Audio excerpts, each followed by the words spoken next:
Hey gang, Zippo, I'm back. I already pulled some items out and showed you. Get your Kleenex, Q-tips, my favorite, lint. You can also use toilet paper. This is my favorite roll of toilet paper. I got good plans for that. Paper towels. Very simple. Or even the clothes on your back. Your stitching. Pop your stitching out. That stitching will take off, give you a good ignition source, soak up your petroleum jelly or your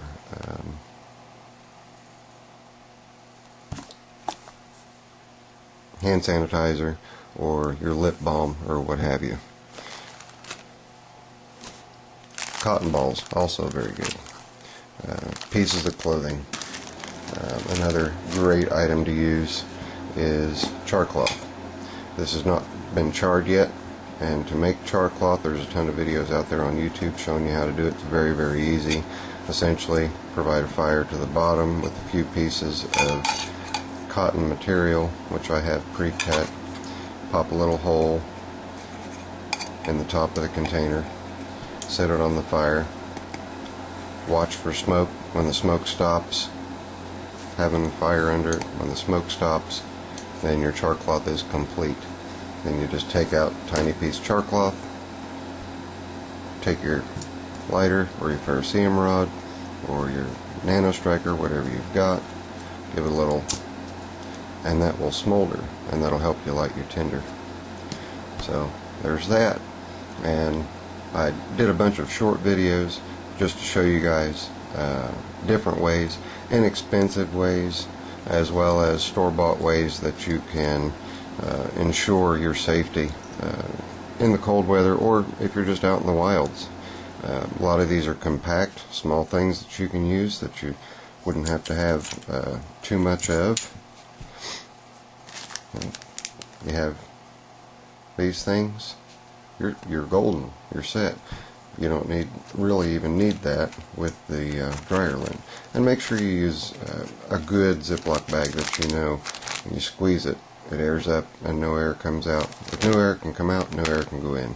So that also tells you that it's going to be water resistant. So there's that.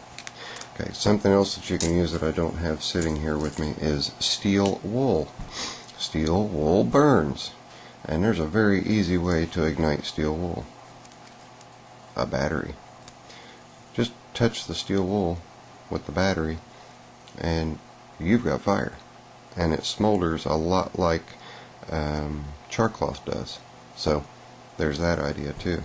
Something else that you can do, if all you have is a battery and you're in your vehicle, you can strip the casing on an insulated piece of wire like this. You can see the wire. Pull one or two strands out. Make it long enough. Set it on one side of your battery. 1.5 volt will work too. It just takes it longer to heat up. Set it on one side, and you're going to burn your fingers unless you have gloves on, but you can start a fire with it. Touch the wire on either side, and it works like a heating element, and it will light your tinder. It'll burn out pretty quick, but if you're in an automobile, you've got a very large supply of wire that you can use. You can also use your car battery itself to start a fire.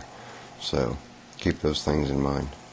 I don't recommend trying to scavenge gasoline out of your gas tank in order to provide yourself with a fire. But if it comes to it, and that's your only option, and you're not out of gas, by all means, use it to start a fire.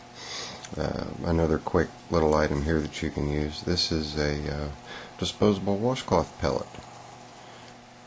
If you pinch and poke and prod it and spread it apart, that thing lights really quick and you don't even need an accelerant for it. So there's another option right there. And I'm looking to see if I've got any other things. I believe I do. Got one more item here. Yep. You can start a fire with your magnifying glass. And quite simply, if the sun's out, that is, and I've got an imitation sun right here, You will go through your magnifying glass and then concentrate that beam on your tinder, wherever your tinder's at. And in concentrating that beam, there'll be a tremendous amount of heat generated. You'll start seeing it smolder, and just ever so slightly move that around. And as you move it around, you'll increase the size of the area that is igniting, and then you'll be able to take your tinder bundle and get it started that way.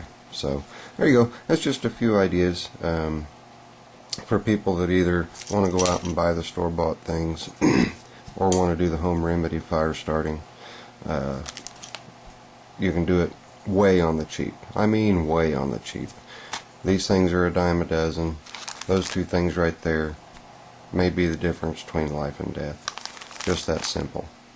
You know, or you can go the exotic and buy a fire piston or any other number of fire making techniques that are out there. But these are just some of my ideas.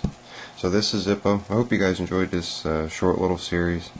If you've got any questions, please do give me a holler. If I don't have the answers, I'll shoot you over to somebody who may be able to help you a little better. So this is Zippo. Later. I'm out.